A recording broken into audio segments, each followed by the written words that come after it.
welcome. I'm Liz Taylor, ocean explorer, naturalist, and entrepreneur. I'm Sylvia Earle.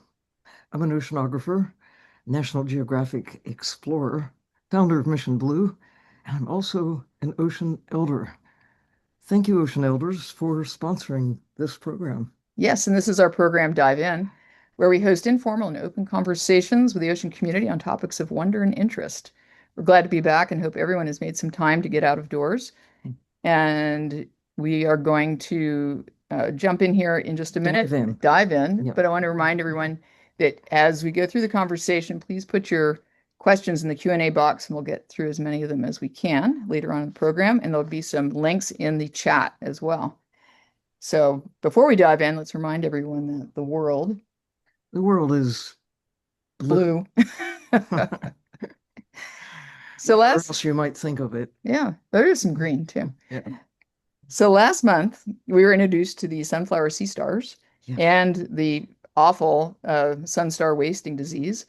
But today we're being joined by the team from the Sunflower Star Lab down in Moss Landing, California, to learn about their work in restoring these important animals via captive breeding programs.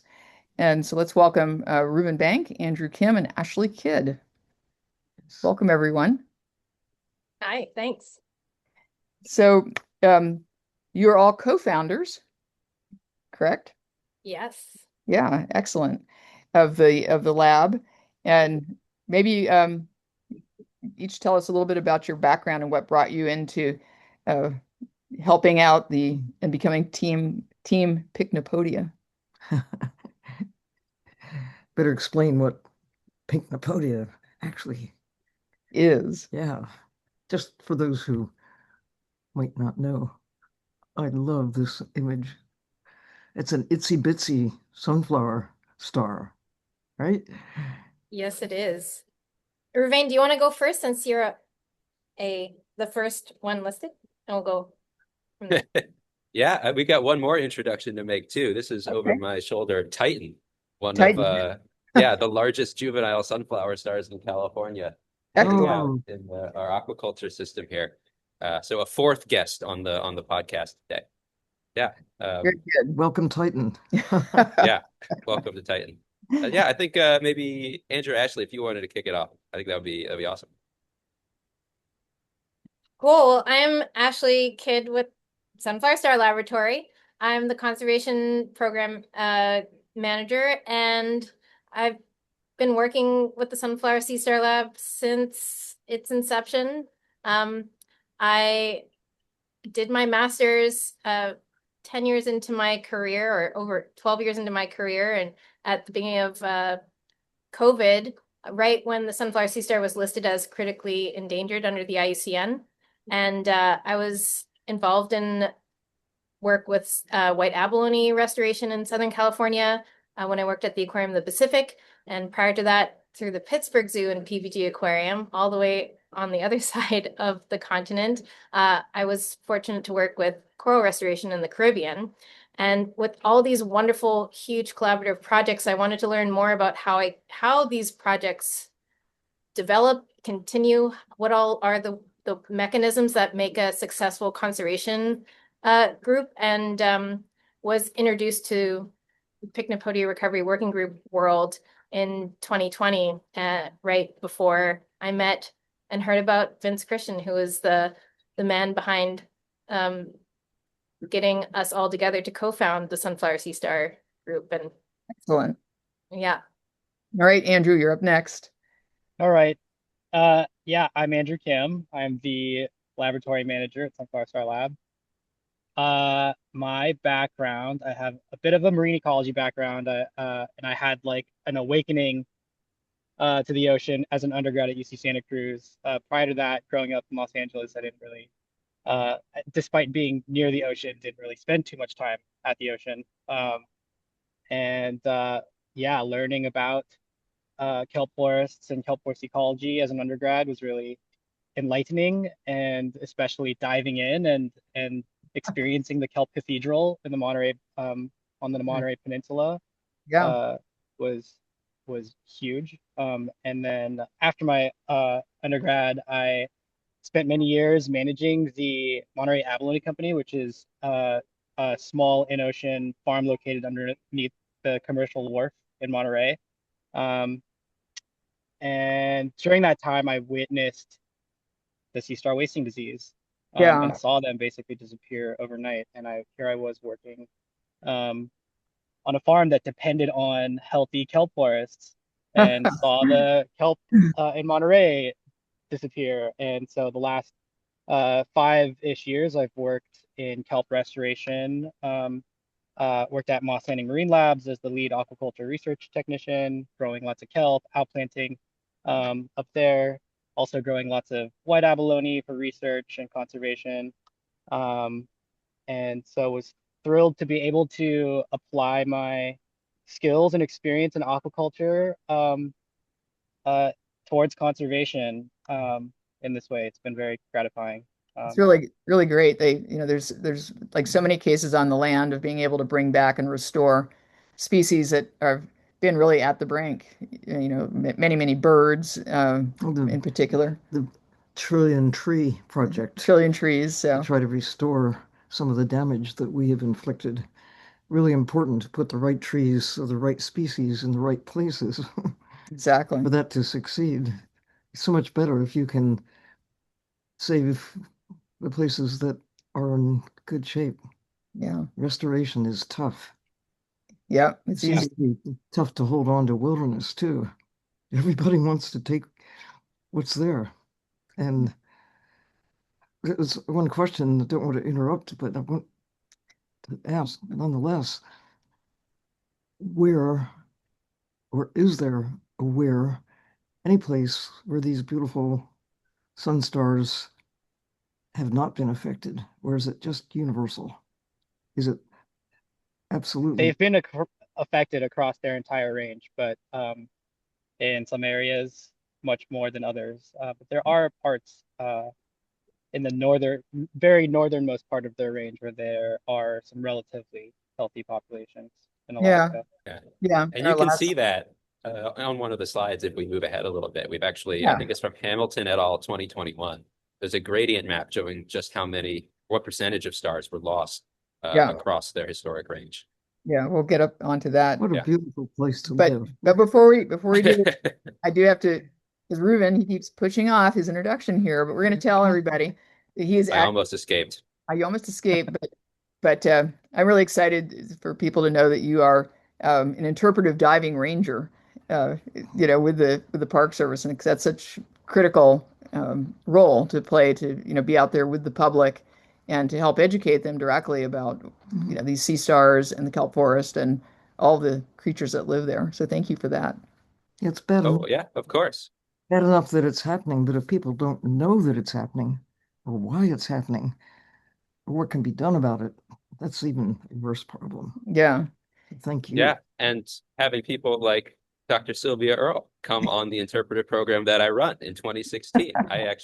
So I'm not representing the National Park Service or the federal Right. government during this call, but that is my day job. And I run the Channel Islands Live program. We do that live interactive underwater broadcasting, mostly with school groups. And in 2016, Sylvia, you were a guest host from Anacapa Landing Cove, doing one of the broadcasts that we do every Wednesday. So Yeah. right back at you.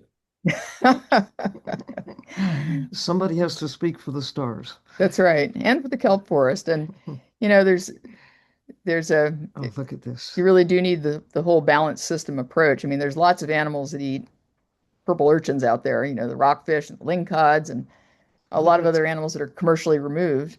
But I don't think anybody eats as many purple urchins as a sun star. Yeah, sunflower stars are unbelievable predators. They are generalists. They eat all sorts of different things in all sorts of different habitats, but they're really good at both eating and scaring purple urchins. We did a little unofficial experiment. I think Andrew could talk more about it, but one of our largest stars, I think it was Titan. He was just trying to see how many juvenile urchins he could feed to Titan in a day. And the answer was over 40. And we didn't stop because Titan stopped eating, but stopped because we ran out of urchins on that particular day. It's all size dependent. That might not be the same with, different size sea stars and urchins, but they also have the ability to scare urchins and leave them quaking in their shells. They can create So a now landscape of fear. Yeah. we all want to know, what does a scared urchin look like? A running one, Running Yeah. one, oh, going as quick as they can. Yeah. a stampeding one, as Stampede. our Yeah. research collaborators have identified. Yeah. Yeah. I think a lot of people remember, at least most scuba divers remember being able to go along the California coast and really seeing sort of this carpet of these big sunflower stars. And I mean, they'd even be piled on top of each other in some places, ridiculous. And then for them just to, kind of unilaterally experience essentially an extinction event. Yeah. Um, it's really, really horrific. Mm. Yeah. I mean, the fact that they disappeared in the blink of an ecological in the time of an ecological blink. Yeah. They just, and I think what really has captured and transcended sort of all these different communities is everyone has witnessed it. We talk about like human timescales don't capture ecological timescales very well, but this particular species disappeared within the human timescale. It wasn't generations of overfishing or Mhm. generations of changes or a shifting baseline. It was extreme and immediate, and everyone was aware of that happening. I think that's why it's captured so many people's attention. Yeah. They literally had it one day and not the next. And if we know anything about you give someone something, when you take it away, they really want it back. Yeah. Yeah. And so, yeah, this is where we can see some of the wasting disease happening, right? Where they lose the arms and basically just sort of dissolve. Right. Yeah. Well, you wonder if our impact degrading these systems in the last century, particularly in the last century, by taking so much life out of them, that it set the stage for this catastrophe. That a healthy ecosystem is more resilient to the ups and downs that are natural and even unnatural, our impacts.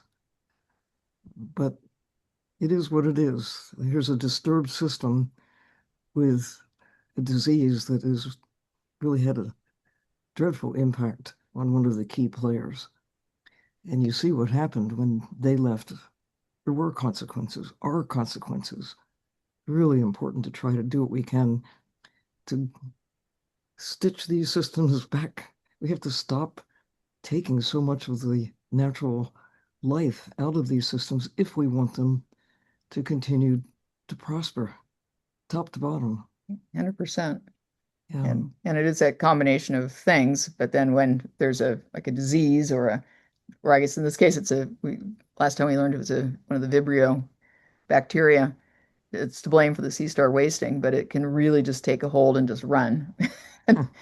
Yeah. Well, we've got the experts right here. Yeah, yeah.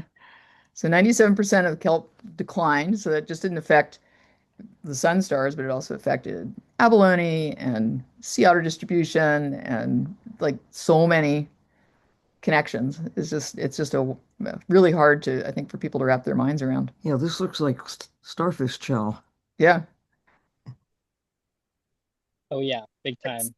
Andrew has he was just pulled up a video from pre-wasting, and what so many people say and what we've all realized is like no one no one valued sunflower sea stars as these keystone predators. They weren't labeled that. I mean, researchers knew that they had these effects on their prey and that you could put a pycnopodia in a bucket or on a wet table and get all the animals to release because they would just flee in fear. But really, we didn't understand what just to what amount what niche these animals played, and that is so telling of how much we undervalue so many of the animals that we don't have a direct human connection to. Like Yeah. part of the resiliency is the just the biodiversity of an ecosystem.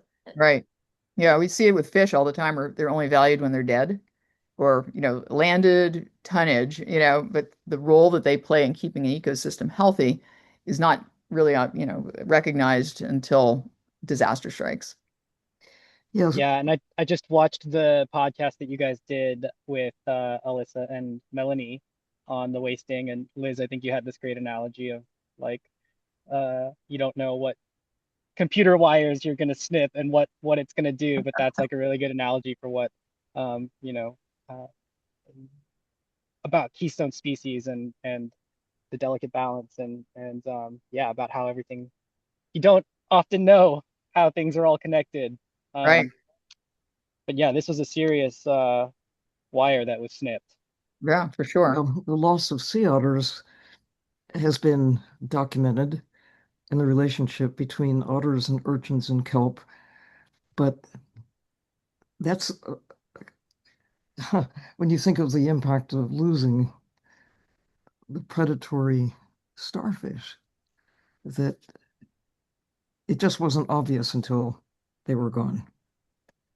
And the Right. And consequence. yeah, this video that Ashley was just mentioning that I had just pulled up had reason uh to look back at my like old GoPro footage from back in 2013, and it's like footage of me looking at basically everything but the sunflower star, and the bottom's just like covered in sunflower stars Covered. Yeah, basically. covered it. Yeah. And I'm just like looking at everything else. Yeah, right. If Stay only I had competitive. known. Yeah, Yeah. amazing.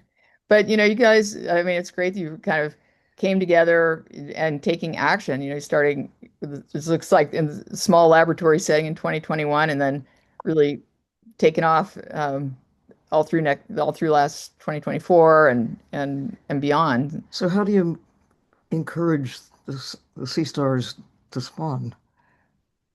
Oh, that's a Food, very intimate question. No. Yes, like Yeah. Dim the food lights. lighting, Yeah. candles, something. Well, the lab, so in the decades leading up to the last few years, there had been just a couple researchers like in the 60s and the 80s that tried to spawn and raise sunflower sea stars, and it was um uh pretty lab based. I mean, you can, because sunflower sea stars and all sea stars have gonads and or like reproductive organs in all of their arms, you can lop off an arm, put it in a petri dish, and then put a hormone to have them release their gametes. So that was a pretty harsh way of Yeah, getting reproduction to work in a lab. And when you're working with the critically endangered sea star, nobody wants to do that.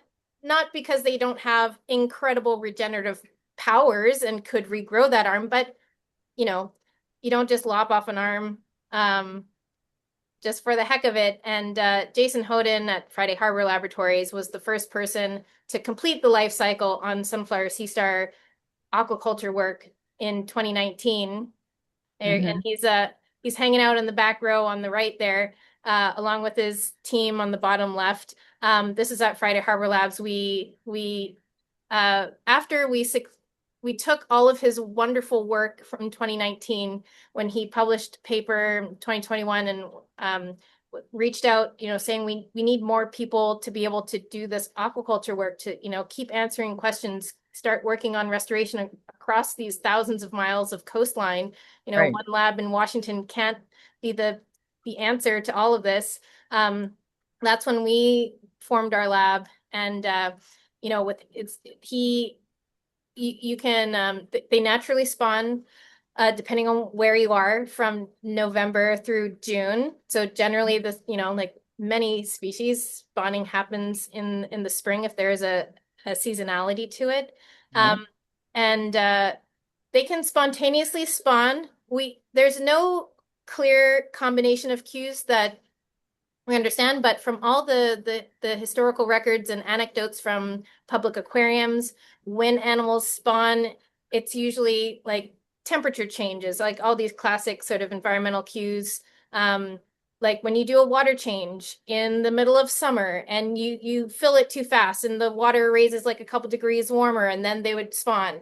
Or if you move them and they're like, oh my gosh, I'm moving, I better, reproduce before I go somewhere I don't want to be. There are all these sort of anecdotes and but the one way that we do it when we want to induce a spawn is we actually use it's a 1-methyl adenine. It's a peptide that's extracted from sea stars, and it is what's used to um induce them to release their gametes. So this wonderful picture, yeah. So in 2021, when Jason proposed, we try to like spawn stars.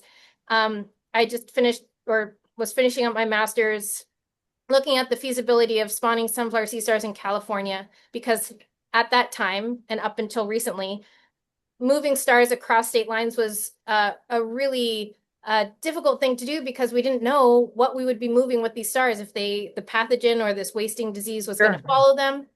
So we turned to public aquariums. Again, that's where my professional background came from. And these were all my friends and colleagues that we got to nerd out on. And there were just a few sunflower sea stars in California at the Birch Aquarium.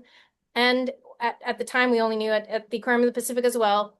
And after a couple years of looking at these natural spawning events that would happen in public aquariums, they were able to identify, okay, this is a female, this is a male, and we were actually able to get sort of because you can't tell a male or a female just by looking at a sea star or any sea star. They know. So they finally were able to figure it out, and then we all came together. So partners from California Academy of Sciences, Birch Aquarium, our Sunflower Star Lab, and Aquarium of the Pacific came to the Birch Aquarium because it was the only, and continues to be the only institution with California sunflower sea stars that had a male and a female. Wow. And so we really went went to the one place where we could get some spawning going, and lo and behold, the perfect day that worked for everyone was Valentine's Day, February 14th, 2024. And we all went down to La Jolla, and that's Melissa on the left-hand side, and Raya, and so that's Birch, Cal Academy, Aquarius, monitoring these stars after we gave them the hormone, and just waited. Yeah. And waited. Waited. And waited. And crossed all the fingers and tube feet. And the males tend to go off a little bit faster, and the females just take their time, as we all, respect. And after 6 hours Wow. waiting, this middle picture is of the female releasing their eggs. And they don't just release 1 or 2 eggs or a couple thousand. They release millions of eggs. And you can actually see out of focus, that's the bottom of those black tubs on the bottom. And you just can see this layer of creamy eggs just starting to just overwhelm that little perforated bucket, just so that it would be easier for us to move them around. Because once they both start spawning, we separated them into 2 different systems, so we weren't gonna have fertilized eggs all willy-nilly. Yeah. But yeah, that was a big day. I mean, wow. Yeah, amazing. So this Backs up against the wall, just like, this is our shot. Yeah. Excellent. So did a little dance. This is Eve. That's amazing. Yeah. So then when we were able to confirm fertilization, that's the picture there in the lab, just in a little petri dish. Excellent. Where's Adam? Yeah. The male. Yeah. He's around somewhere back there. Somewhere back there. Yeah. But yeah, we call them the Cupid cohort because they were spawned on Valentine's Day. That's great. So the first and only successful coordinated spawning event in California to date. Amazing. And that's where Titan came from. Yeah. And you can see the results of it. I mean, we went from across California, you could count on your own podia how many sunflower stars existed under human care, to now hundreds being raised across numerous institutions in California, growing up the Cupid cohort, including our friend Titan hanging out in his little tank behind me there.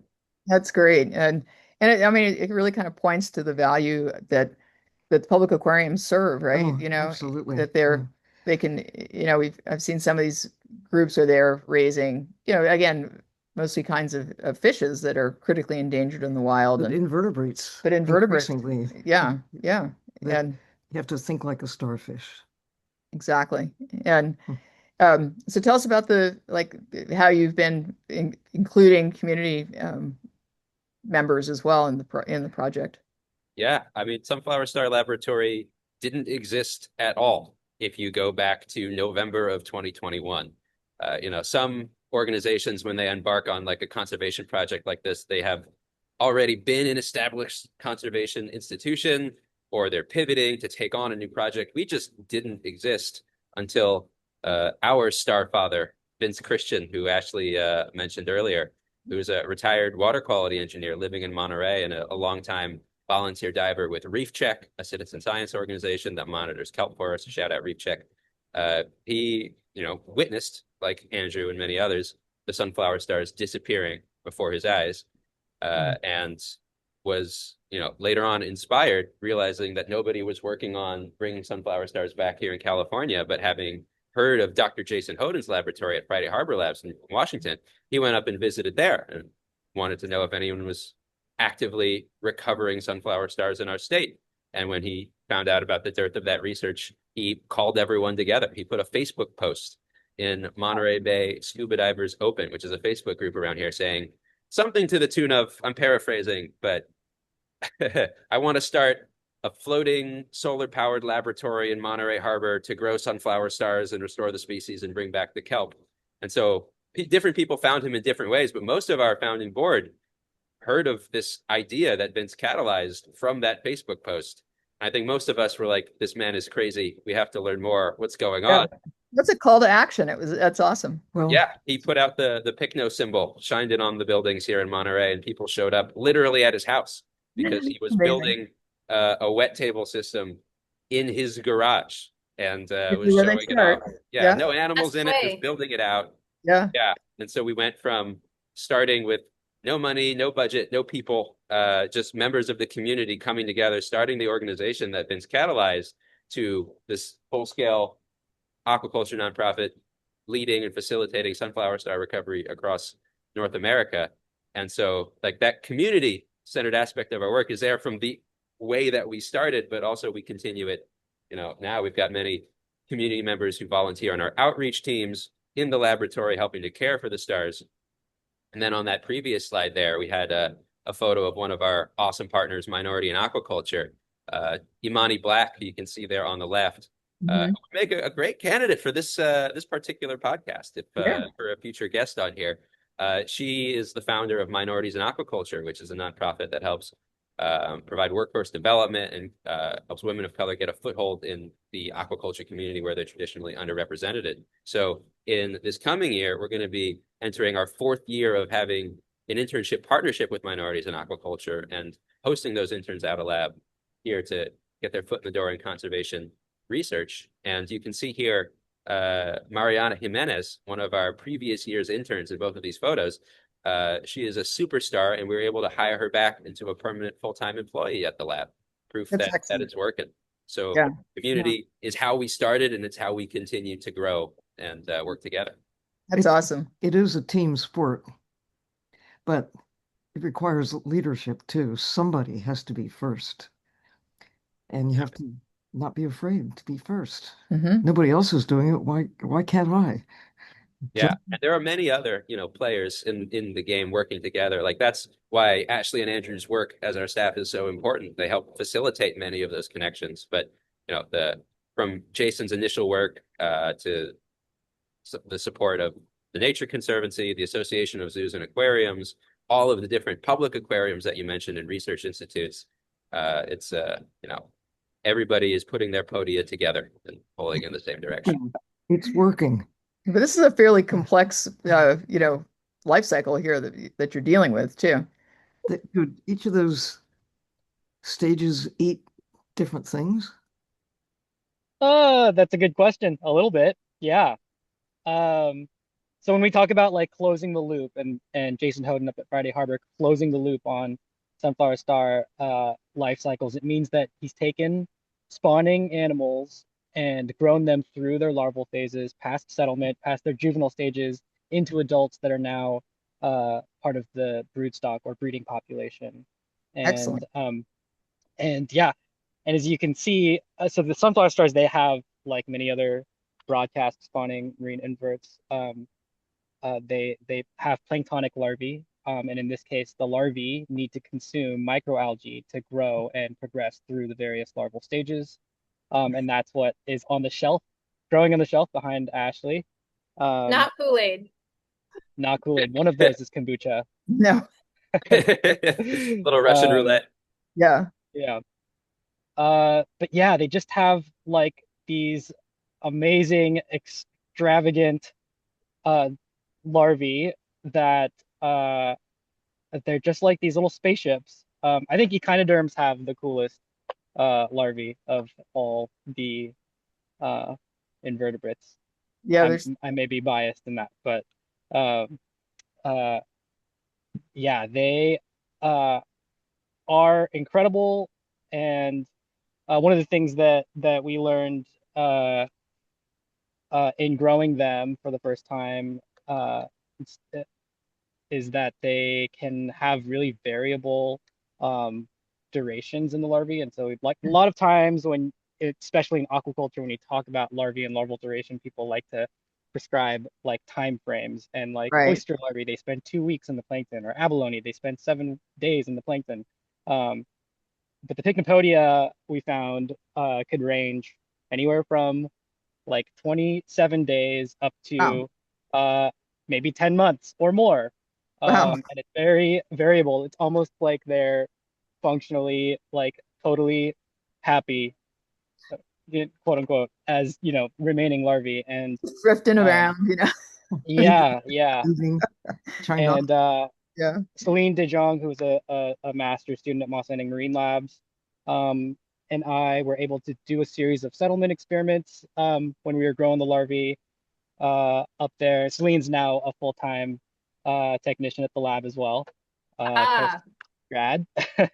um, We've and we basically learned that you could uh, basically, if you inhibit a Q, the larvae will remain as larvae, and so they really want to settle in the right place. And there is Yeah. this clear, like decision making process, like invisible decision making process happening with these late stage larvae that initiate metamorphosis, which is just, it's like an incredible thing to Yeah, I was witness. wondering if they must have some kind, if they can have that kind of duration in the planktonic phase, then there has to be some kind of trigger that tells them, all right, now's Right. the time. no, well, Yeah. Yeah. studies, Um, studies with abalone that if they don't get a certain signal, a right. chemical signal, Yeah. they stay larval. But when they, Yeah. it's almost like you need some healthy systems to be there Who'd have thunk? Yeah. to attract the the next generation to settle. Come on in, we need you. Right. Yeah. But it's Exactly. the issue of some coral reefs being tuned to sounds Right. that there are Hmm. many sea creatures. I don't know to what extent sea stars, as they glom across the seafloor, they probably if you're there at their level, you might hear little squishy sounds. But yeah, it's no silent ocean for sure. No. Yeah. it takes us the complete system. You need all the pieces. Yeah. Yeah. And we're just beginning to think, like, what does a starfish need to and put yourself in their place. That's what you guys are doing. I love it. Yeah, I see you have them all compartmentalized here. All the ones that have settled out and started to grow Yeah. like little weeds. Can you Yeah. We can describe? actually give you a live tour too. We can You stretch stand up Gigi and run out and I around. can bring the Yeah. camera over if you want to take a look at some of Yeah, we the might stars we have there. we might endeavor that. We'll see. But yeah, so this looks like so is the system that you have, is it a completely closed system, or are you bringing in just in case to keep out any chance of getting the bacteria in there, huh? Exactly, yeah. So it's a closed recirculating system. We actually use filtered natural seawater. And so it comes in, we put it into our header tanks, and it circulates through zero point 0.5 micron filtration and UV sterilization before it gets um, pumped into the various systems. Do they know how to behave? Do Curious. the stars know how to behave? No, as Hardly. some of the problems trying to regrow conchs in the Florida Oh Keys, yeah. Right. he succeeded in growing baby conchs to what looked like a stable predator-resistant size, but they didn't know to hide when somebody came looking Mm. for a conch to eat, and almost 100%, Yeah, you know, 100% mortality. mortality when they didn't know how to behave. They hadn't learned what it's like to be in a wild ocean. I And think that that's like one thing that maybe distinguishes working with these predators, the Pictopodia, is that they've kind of smart, got everything they need to go out and start hunting their prey, as opposed to like abalone, for example, the white abalone project. Like you grow these grazers, it takes years to grow them out to an outplantable size, and then many of them might be eaten Yeah, by predators, by octopus or crabs. Um, otter people. people. But yeah, um, these guys are kind of set to be predatory, so they probably have a little bit of an edge. They have a building attitude. Yeah.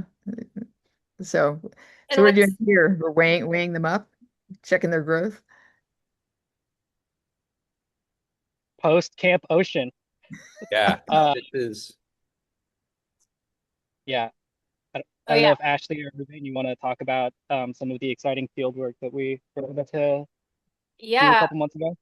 Well, yeah, I wasn't, I mean, the reason, I mean, even before Camp Ocean, I guess this is a picture from when they came back from the field work. Um, but we do track their growth.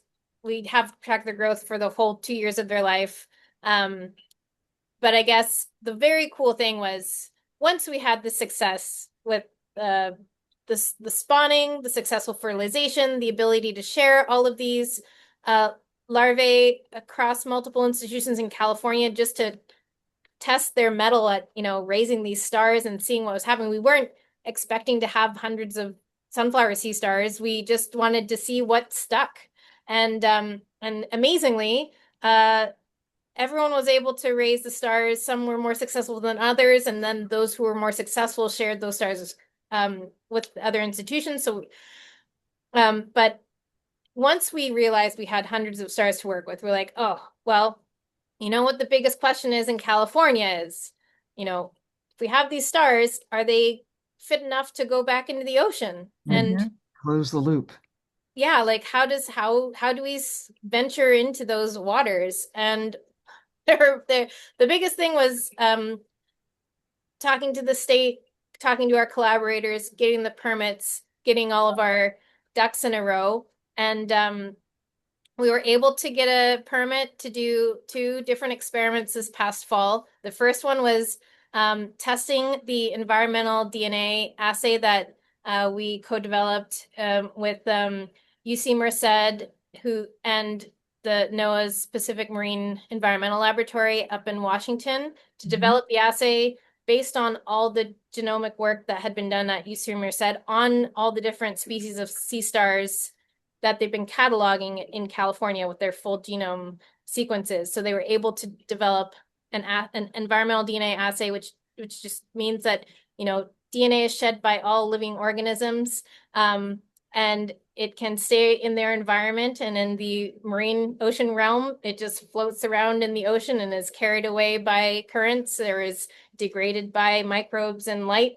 And so once we had an assay developed that was tested that it could actually identify sunflower sea stars species versus just a larger taxonomic group, we did a really cool experiment with our community members. And this is a picture of Phil Samet, who's a local legendary diver and boat captain in Monterey, taking a water sample from our field site at different distances from a little cage with 12 sunflower sea stars, because we wanted to understand, if you take a water sample and you get some Pycnopodia DNA in it, what does that mean? How Right. long, how far away can you detect stars? How much do they give off?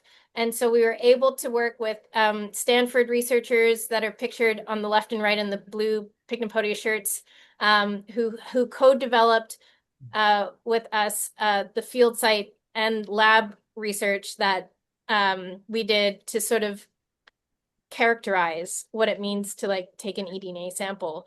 And the reason why it was a really important thing to develop this is because these stars existed from Mexico all the way up to Alaska. And so how do you measure the recovery of a species that disappeared off thousands of miles of their coastline? Yes, Right. of course, we all want to go scuba diving and we all want to see the Pycnopodia, but that's not always feasible. And the more tools we have in our tool chest, the more ways we can apply and capture those recovery or just population changes over time moving forward.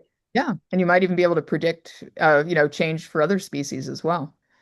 So, Totally. yeah. And I love that you have the eDNA samplers look just like the Pycnopodia. Yeah, that's Yes. shout out Megan Shea and Lauren Kubiako and the Beam Lab at Stanford, and they like had this amazing Oh yeah.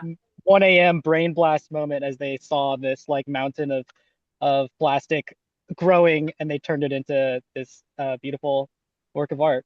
Yeah. It's kind of an unfortunate thing about like trying to do sterile molecular work, is that it requires, unfortunately, still a lot of single use Yeah. plastics. And Yeah. so Little this bit is of one of several we're like hoarding all of our plastics and using them for various art projects, which That's has been good. That's fun. it. Like Upcycle. the adaptive Yeah. reuse. Very good. and Very, Yes. little bit of genius. yeah. Just go back one. Those aren't real starfish that they're holding, right? No, those are No, that's the eDNA bag the star. plushie Yeah. and The the bag plushie. star. And the Oh, and plushie. the Oh yeah, plushie. yeah. Right. Yeah.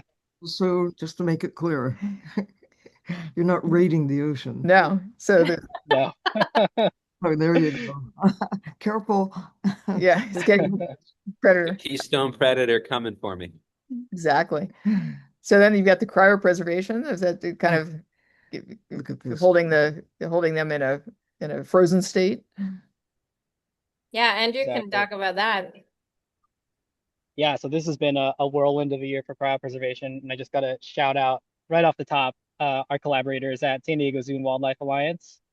So Nicole Ravita and Carly Young, and then at Omaha's Henry Dorley Zoo, Jesse, uh, oh gosh, last name, Watuzik. Wachusik, and Ben Morrow, and who are leading in the cryo world on the freezing side of things. They've basically tested a whole bunch of different freezing protocols. Freezing is complicated until you crack the recipe. Right.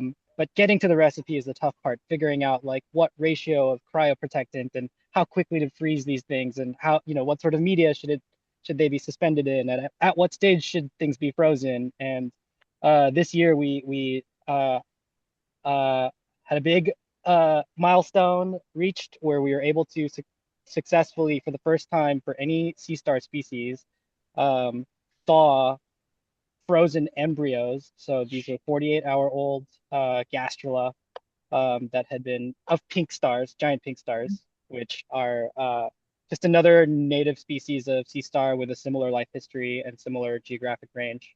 Um, Thaw the embryos out and raise them through to settlement, which is great to be able to know that you can biobank away potentially really important genetic crosses, and just, these spawning events are kind of few and far in between and really difficult to coordinate. And if you have this ability to freeze and like give yourself this safety net essentially of Right. having these crosses banked away, uh, this is huge for the future of conservation of Yeah. this Absolutely. species and other sea star Any species. others?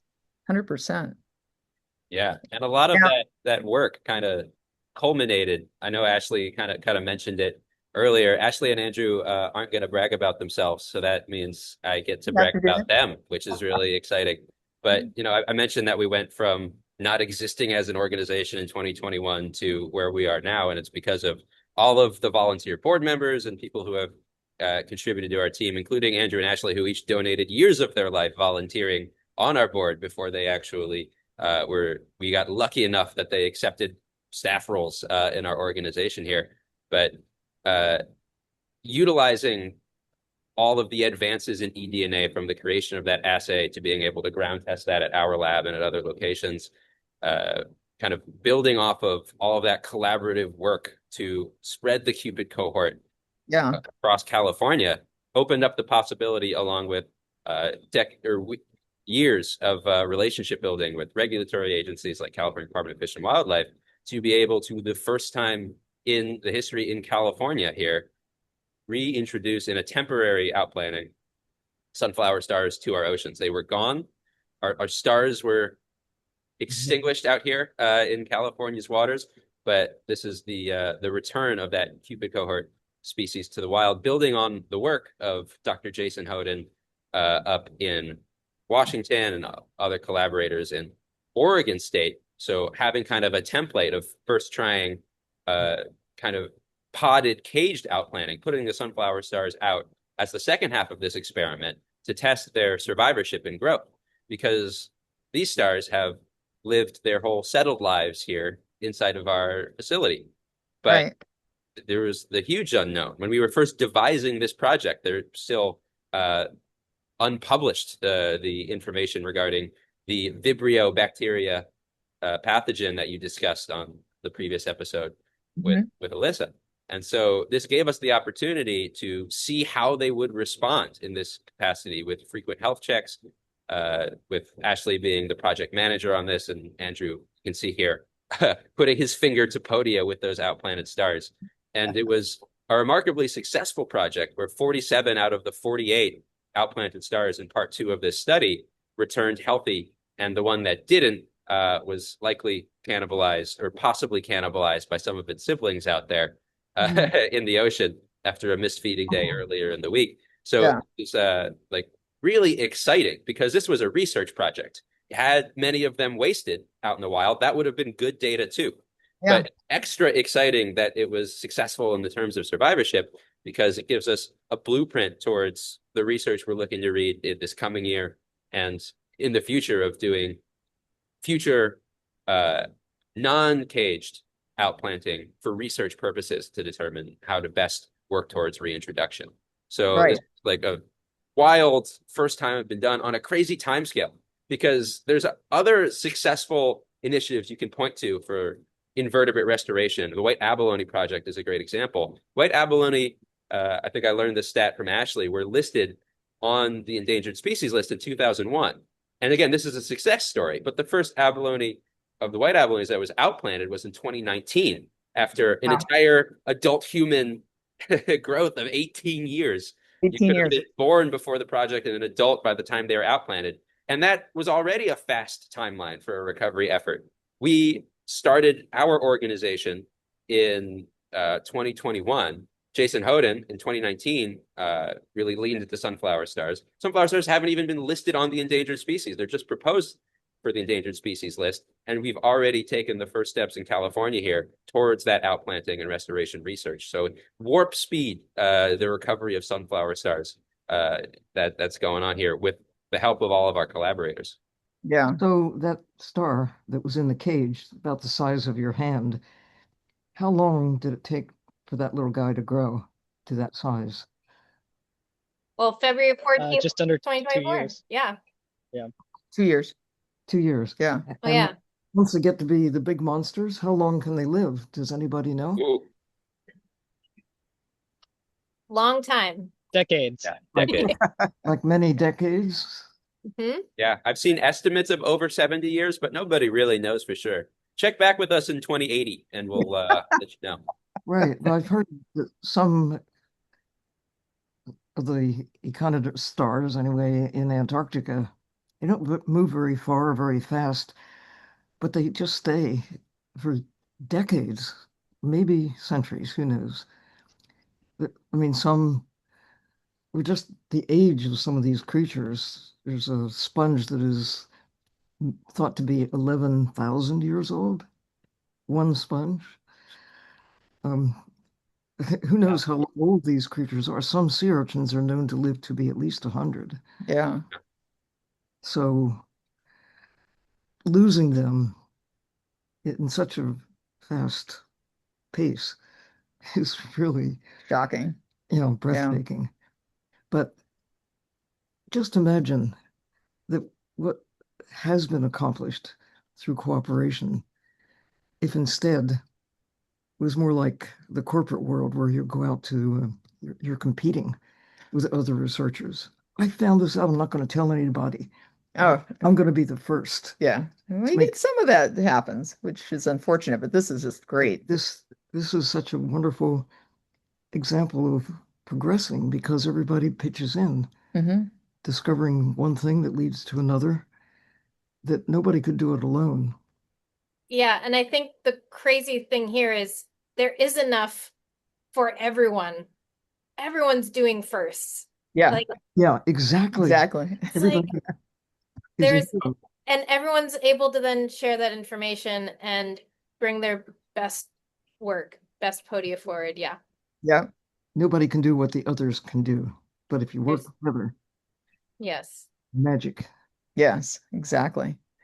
All right, we have a bunch of questions. Oh, I bet. So, and we have like 10 minutes left, but Oh, maybe we'll sneak a little further, see how the questions go. Okay, Allison is asking, how would you describe how the wasting disease happens to starfish to a high school student? Anyone? Turn to goo. Turn to goo. they dissolve. Slime. Yeah, And and Yeah. you can think about, examples that the high school student might already be aware of. Like if you talk about wasting, it describes a collection of symptoms within the organism. And stars can potentially waste for different reasons. So when we talk about sea star wasting disease, we're often referring to the 2013, 2014 outbreak that occurred. But wasting in a sea star is like total body failure. It's almost, if you Yeah. talk about like a pathogen infection, it's like sepsis in humans, where you Mhm. start to have this kind of pervade without your body and eventually almost go into shock. So you can think about it similarly in sea stars, where the first signs might be them looking a little bit deflated or twisting arms. And then in a shockingly rapid amount of time, they can turn into goo, which is the idea of like stars just melting on the ocean floor. It's a wild timeline. Yeah, it's mind-blowing. And I just want to follow up on that, like from a, we just like with everything, nothing ever just happens in a flash. Like, um the Caesars just didn't disappear and like the whole ecosystem collapsed. It was like the slow erosion, and this is sort of like the straw that broke the camel's back. And when you start talking about individual stars and like they are individual animals, and we lack the ability to note the early warning signs Mhm. as to what these animals are going through. What is chronic stress? What is acute stress to them? How do they portray that to us? And what's been wonderful working with these stars and also startling and being able to talk about this with our all of these collaborators now that have been raising stars or studying their disease or is that they are telling us that things aren't right earlier on, and there is nuance in how they're behaving and what they're doing, and it's just making that connection with the animal that we don't have the language for yet to describe or identify what it is they're telling us. Right, right. We need to step up our powers of observation. Yeah, and we are, and it is making breakthroughs into understanding sort of how do you prevent, how do you, you don't, how do you walk away from the cliff? How do you prevent a star that's, getting sick? How can you intervene to prevent them from having this like apocalyptic Yeah, crash? ending. Sure.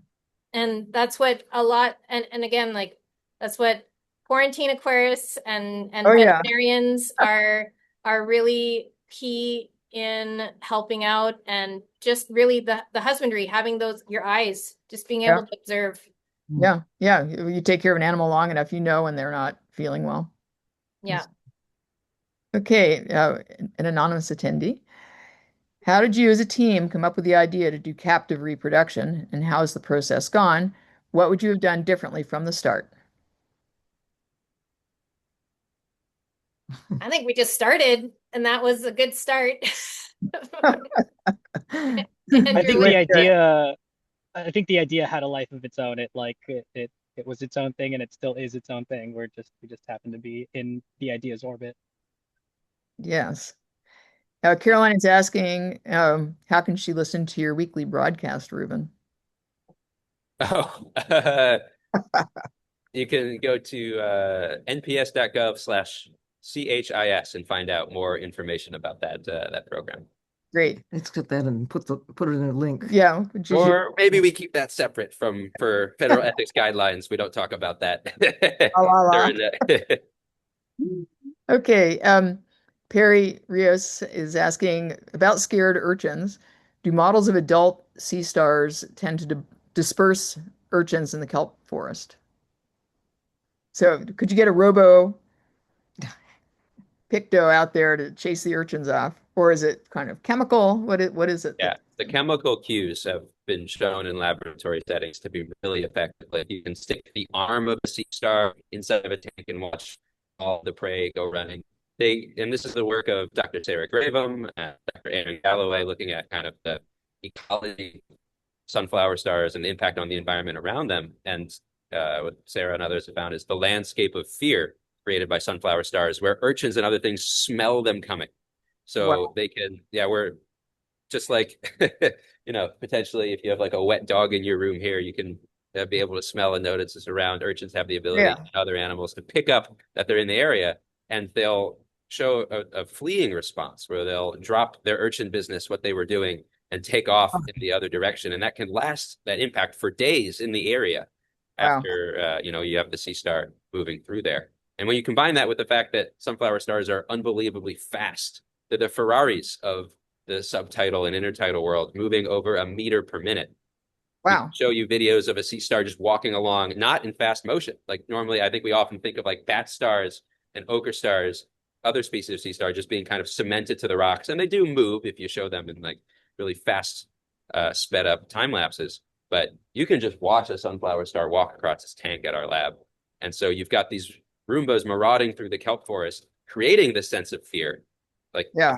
and so that smell is another way that they're a keystone predator, because their research has shown that in a healthy simulated kelp forest, prey items like purple urchins hide more and eat less when a sunflower star is around. So they're changing behavior in addition to literally eating them. Amazing. Yeah. And just to follow up on that, like in a healthy kelp forest, when you have all that drift kelp, a happy urchin is just eating kelp that's fallen to the sea floor, and they can stay in their little hovel and be protected, and not have to worry about predators eating them. But when they lost the kelp and they started starving, just like anyone else, you start roving around and trying to eat anything. So they're not doing anything wrong. They just, Yeah. their ecosystem's fallen Kind of falling apart. out from underneath them, and they just have this incredible persistence to them. Yeah. It's wrong to demonize the urchins when we're really the problem. Yeah, indeed. All right, I'm going to try to get through a few more questions here before we have to sign off. Caroline says that she saw on the website you have volunteer opportunities. Is there any way for a person to volunteer from a distance, because she's based out of the state? Yeah, we have 3 main tracks for volunteers, and then we also take on very specialized volunteers as they come along. So we have our in-lab volunteer program, people helping to care for the animals and run the laboratory who are essential to our function. We have our outreach volunteers. Mary Jana Drummond is our volunteer outreach coordinator, and we have a handful of volunteers who come, and people walk by our laboratory. Sometimes they walk into our laboratory, and the outreach team is able to do that work that Sylvia was talking about, especially when there's kids, educating the next generation about the importance of ocean conservation. And then we also have content volunteers who help do everything from design of some of the stickers we sell at the lab to more of the interpretive products like business packets, pamphlets, etc. So that's one potential remote opportunity. We also are a nonprofit that came together 4 years ago, and we would love additional support in things like people with experience in HR, a legal background. If people can offer specialized skills that could help a nonprofit in a pro bono capacity, reach out to us. You can email us at info@sunflowerstarlab.org. Yeah, you always say, what power do you have? Just hold up a mirror and Yeah. say, what are you good at? What can you do? What do Yeah. you got? What do you have got? got? So Sarah is asking, are there any active projects in Washington State to restore sunflower stars? Yeah, Jason Hoden again. He's been doing this longer than anyone. He's up at Friday Harbor Labs, and most recently they've partnered with the Samish Nation, and they are doing now where they just completed a second round of releases in the areas around Friday Harbor and the Samish Nation. So they're and the Point Defiance Zoon Aquarium and the Seattle Aquarium are partners, but Point Defiance Aquarium has broodstock and juveniles that you can go and see. So yeah. And then there was a question, are there any updates on their threatened species listing? Are they still just being considered? Are they going to get a actual listing, perhaps? It is definitely uncertain. Especially now. Yeah. However, in Canada this year, they were listed as endangered through CSIWIC. So Canada was able to list them this year. Great. For years, they've been listed as critically endangered by the IUCN Red List. Perfect. Excellent. Yeah. Well, unfortunately, it doesn't enact any state or federal action. Yeah. Brian is asking, were there any colonies of sunflower stars off the coast of Año Nuevo? I'm studying elephant seals as a docent there. They used to be. It's in the range. In the range, right? Yep. So are there other should scuba divers be kind of like, have a bolo out and report to you guys if they happen to see any of these guys out in the wild?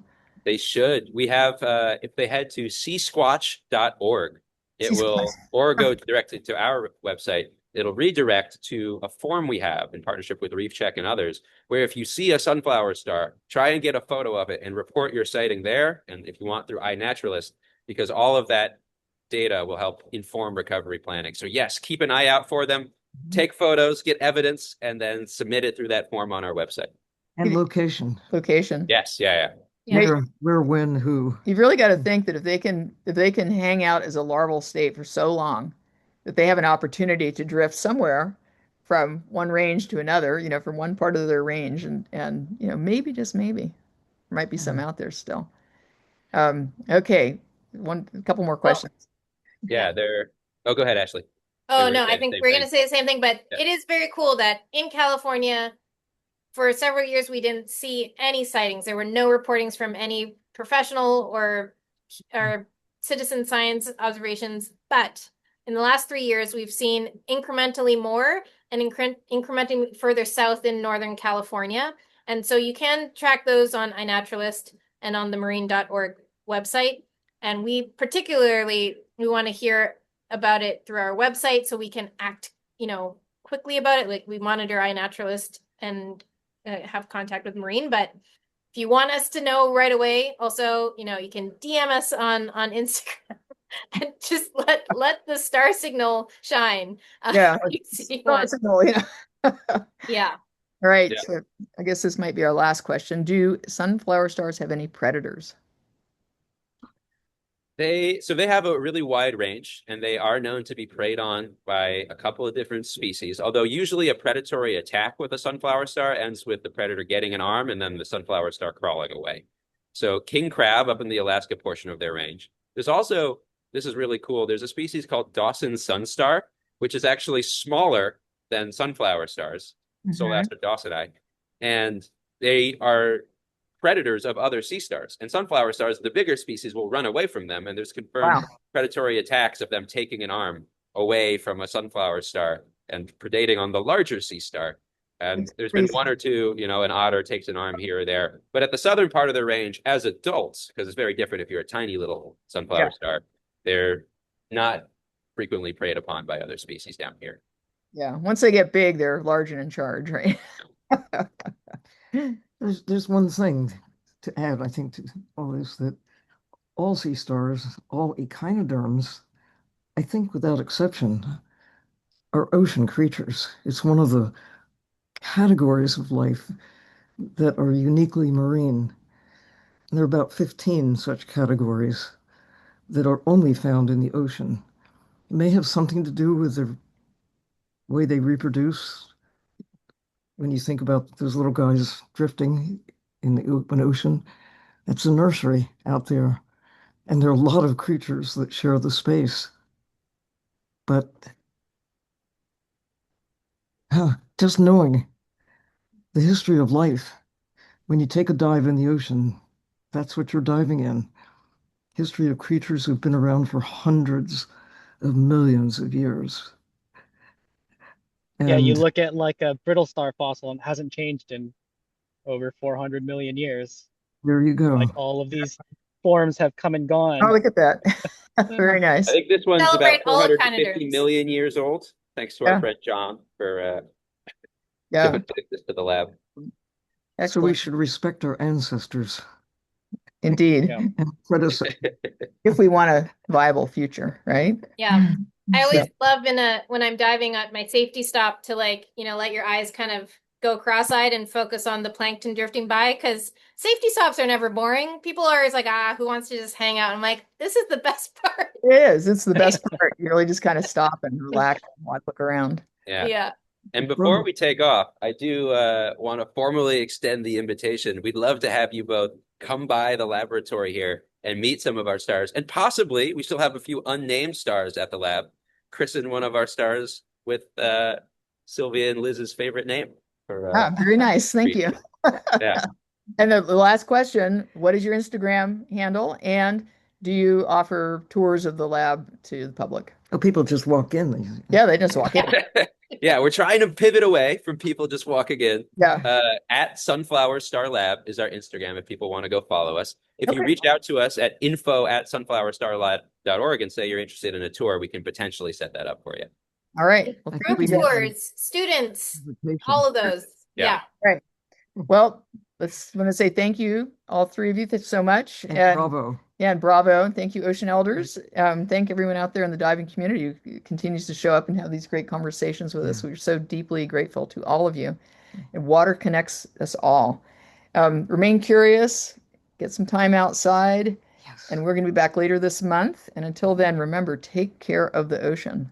As if your life depends on it, because It does. it does. It does.